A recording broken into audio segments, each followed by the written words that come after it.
Hello, Anshuman রায় speaking. আরে অংশুমান, আমি শুভদা বলছি। আরে স্যার, আপনি এত রাতে কি খবর স্যার? ফোন করলেন? 15ই আগস্ট খুবই কাছে। এইবার এই উপলক্ষে আমাদের একটাও রাইটাররা আমাদের ম্যাগাজিনের জন্য গল্প দেয়নি। তো স্যার, মানে এই কাজটা আমি তোমায় দিলাম, কাল দুপুরের মধ্যে আমায় এই গল্পটা আমার মেল বক্সে পাঠিয়ে দিও। কিন্তু স্যার, আমি তো স্যার অন্য প্রজেক্টটাতে কাজ করছি। তার আবার ডেডলাইন 16ই আগস্ট, কি করে হবে? ওইটার ডেডলাইন আমি বাড়িয়ে দেব। আমাদের ম্যাগাজিন ছোট ছোট গল্পর জন্য ফেমাস। 15 আগস্টে ছোট গল্প আমাদের বার করতেই হবে। তুমি ওটা নিয়ে চিন্তা আচ্ছা। করো না, তুমি আচ্ছা, এই স্যার। গল্পটা অবশ্যই যেন আমাদের ডেডলাইনের মধ্যে দিয়ে দেবে। ওকে। আর হ্যাঁ, লেট যেন একদম না হয়। Deadline is deadline. কাল ঠিক আছে। দুপুরের মধ্যে আমার ওইটা চাই। হ্যাঁ হ্যাঁ, নিশ্চয়ই নিশ্চয়ই নিশ্চয়ই। ঠিক আছে, কোনো অসুবিধা নেই।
স্বাধীনতা দিবস মানে ইন্ডিপেন্ডেন্স ডে, এটা এমন একটা দিন যেটা ভারতবর্ষের প্রত্যেকটা শহর, গ্রাম, জেলাতে পালন করা হয়।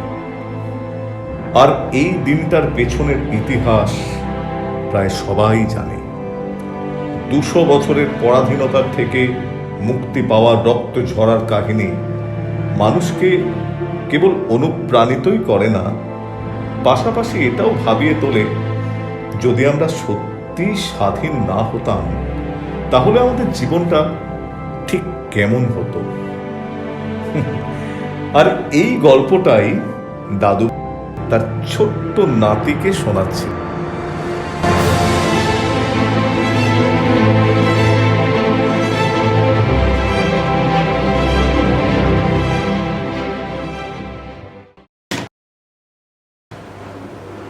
বাহ, দারুণ গল্প ছিল এটা। বলেছিলাম না এই গল্পটা দারুণই। আর যে গল্পটা শুনলে তুমি, সেটা একদম সত্যি ঘটনার উপর। মানে সত্যিকারের ওরমভাবে যুদ্ধ করেছিল? একদম। আর এই এত যুদ্ধের ফলই আমরা কালকের দিনে পেয়েছিলাম 1947-এর 15ই আগস্ট। ও, এইবার ঠিকভাবে জানতে পারলাম যে কালকের দিনটাতে প্রত্যেকবার স্কুল কেন ছুটি দেয়। এইবারও আমাদের অনলাইন ক্লাস নেই। হ্যাঁ, আর এই কালকের দিনেই আমরা আমাদের হাউসিং কমপ্লেক্সেতে পতাকা উত্তোলন, কি কি পতাকা? Flag hoisting. এবারে তো একটু বাংলা কথাবার্তা বলতে শেখো। বেশ, তাহলে আজ এবার ঘুমিয়ে পড়া যাক। হ্যাঁ।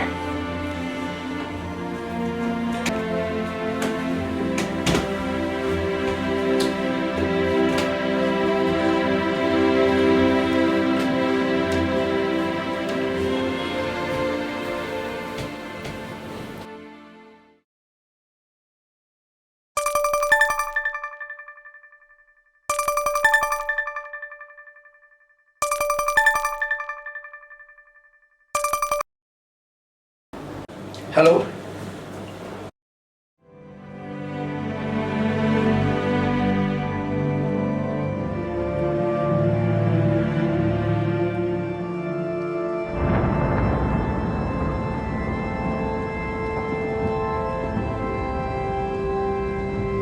কি হলো দাদু?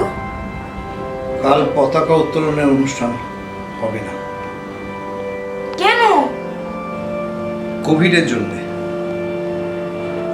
এবছর অনুষ্ঠান হবে না, অনেক রিস্ক হয়ে যাবে। মানে আর কি, কাল এত শুভ দিনে কিছুই হবে না।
এসব কখন করলি?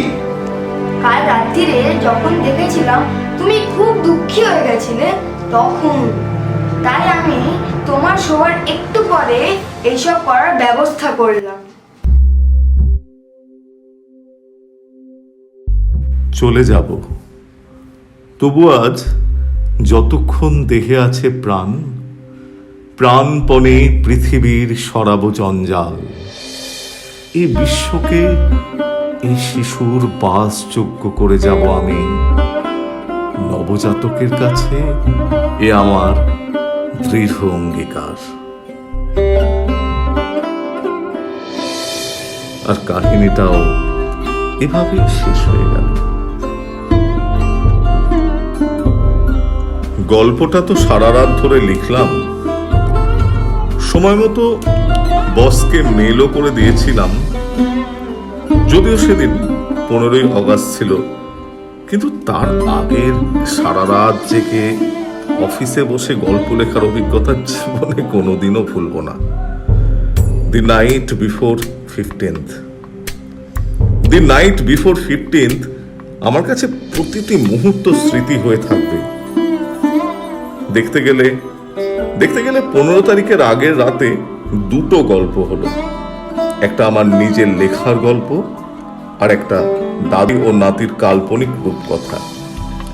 তবে এই কাল্পনিক গল্পই যে বিশাল ভারতবর্ষের ঘটনা ঘরে ঘরে সত্যিই ঘটে চলেছে তার কতটুকুই বা আমরা জানি। এমনি বলে না যে ইন্ডিয়া ইজ গ্রেট।